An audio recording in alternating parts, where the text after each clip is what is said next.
Décimo concepto, dice la responsabilidad de servicio está equilibrada por una autoridad de servicio definida cuidadosamente para evitar la doble dirección de administración. Yo creo que el crecer en una familia donde habían una falta de claridad en cómo actuar, pues se refleja, ¿no? Se refleja en el día a día. Y, y siempre, yo creo que una de las cosas que eran muy, muy evidentes era, yo tengo la autoridad máxima. Entonces, una frase que creo que describe muy bien qué significaba era, si yo decía algo, y eso también se decía también de mi abuelo y cosas así, ¿no? Si decía algo así que iba en contra de lo que se había definido que debía de hacerse, entonces la respuesta era, a ver, ¿desde cuándo las gallinas de abajo cagan a las de arriba? Es una frase que creo que refleja, ¿no? Muy vivida y gráficamente esa falta total de equilibrio entre responsabilidad y autoridad. Entonces era, la autoridad yo la tengo y ya está, punto. Bueno, entonces, pues eso se refleja entonces en una serie de conflictos. Claro, entonces muchos conflictos, claro, porque a la gente no nos gusta de manera natural tener imposiciones, a la gente no nos gusta que se nos obligue a cosas, a la gente, de manera natural, hay una reacción de rechazo. Entonces, pues conflicto tras conflicto tras conflicto, porque es lo único que yo he visto que resulta, ¿no? De ese tipo de actitudes. Yo después ya, entrándome ya en lo que es el programa y todo eso, yo creo que los legados, al final, yo lo que he visto yo he leído mucha literatura de Alcohólicos Anónimos y mucha en particular de la que es previa a 1950, de toda la historia, ¿no? De 30, 40 y hasta los 50, para entender de dónde vinieron, ¿no? Por ejemplo, en Alcohólicos Anónimos cumple la mayoría de edad, Bill W. describe con destreza y maestría, era un gran escritor, em, muchas cosas que llevaron a la generación de tradiciones, a la generación de los legados como tal. Y yo creo que cada uno de ellos es una solución a un problema. Y por eso es que son tan magistrales. Este en particular, ese es el que acabo de escribir, ¿no? Que yo no tengo una autoridad. Entonces, no, si tienes una responsabilidad, te doy una autoridad, pero tiene que estar cuidadosamente definida para, para que todos tengamos claro hasta dónde puedes decidir, hasta dónde no. En el trabajo, ¿no? En el trabajo, bien, hasta dónde puedo yo decidir algo y hasta dónde no. Hay una serie de documentos que me dan, delimitan ciertas cosas. Eso ya no lo puedo decidir yo, eso lo ha decidido otra persona. ¿No? Pero yo sí que puedo decidir, ¿no? Ah, pues yo puedo decidir, pues bueno, lo hago de esta manera, lo hago así. Y así al delegar.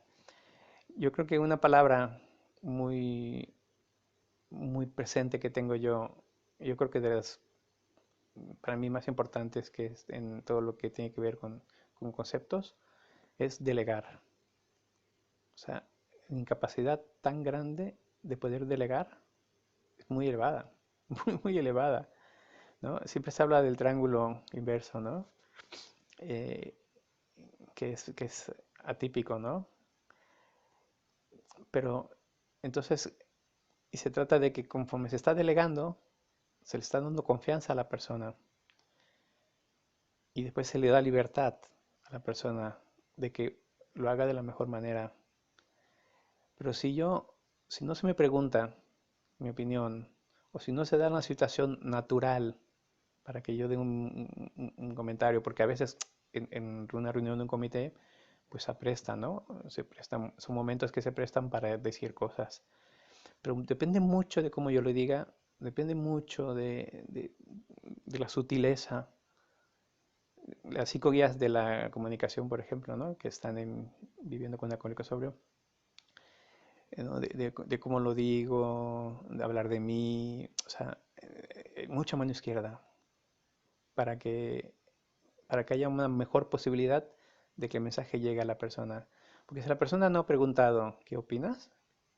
O si la persona, o si no estás con una conversación hablando de eso, hablando del servicio y mejoras y cosas así, si llego y digo, entonces es un riesgo muy alto, lo que he visto en mi experiencia, es un riesgo muy alto de hacer que la persona se sienta incómoda,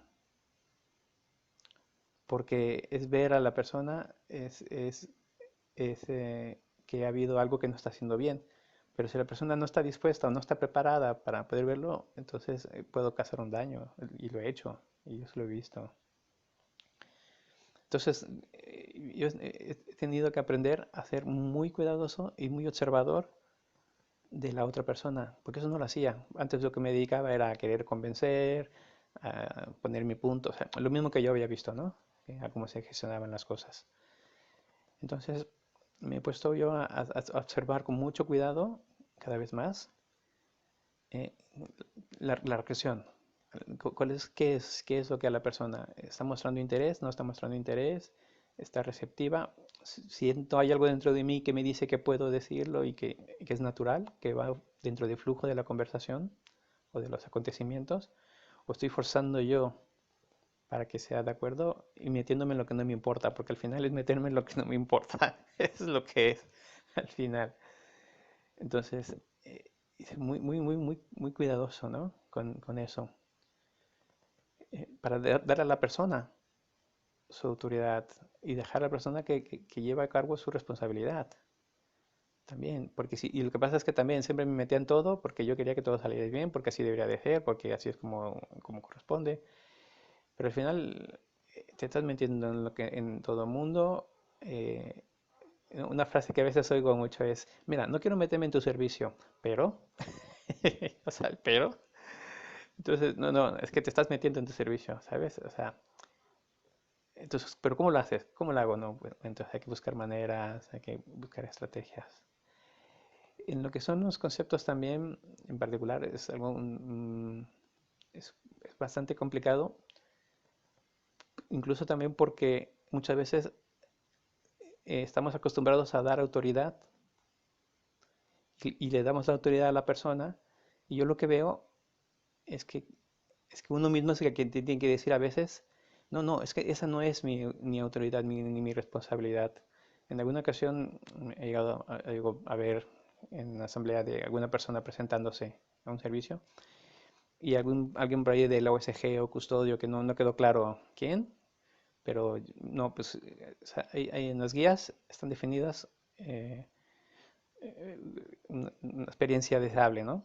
Entonces alguien vio y dijo, no, esta persona no tiene la experiencia para hacer ese servicio. Y llegaron y dijeron, no, no se le puede votar. No se le puede votar eh, porque no tiene la experiencia. Y, y nadie dijo nada en la asamblea, ¿no? Ya después ya viendo, interiorizando todos los conceptos, pues yo le digo, es que no había autoridad. La autoridad la tenía eh, los grupos, no la OSG ni custodios ni nadie, ¿no? Pero los grupos le dieron esa autoridad a la persona que lo dijo, al no decir nada. Entonces, muchas veces también uno permite que pasen esas cosas. Claro, y crea muchos resentimientos, muchos conflictos y muchas de esas cosas. Pero entonces otra de las cosas también que yo, si no me corresponde a mí una autoridad, yo soy el primero que debe de decir, no, no, eso no me corresponde a mí. Porque aunque las personas me lo den, no, no, eso lo tienes que decidir tú. Yo no, eso no me meto con eso. Eso no es mi servicio.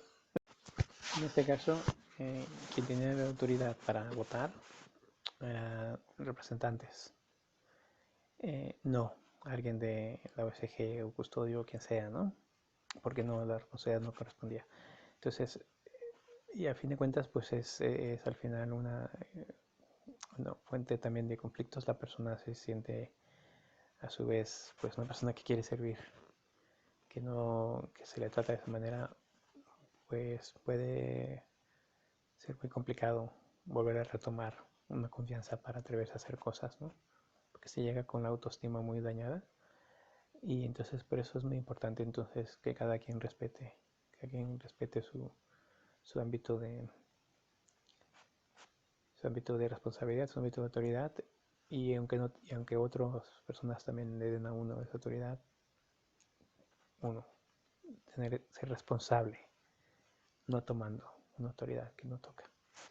Gracias.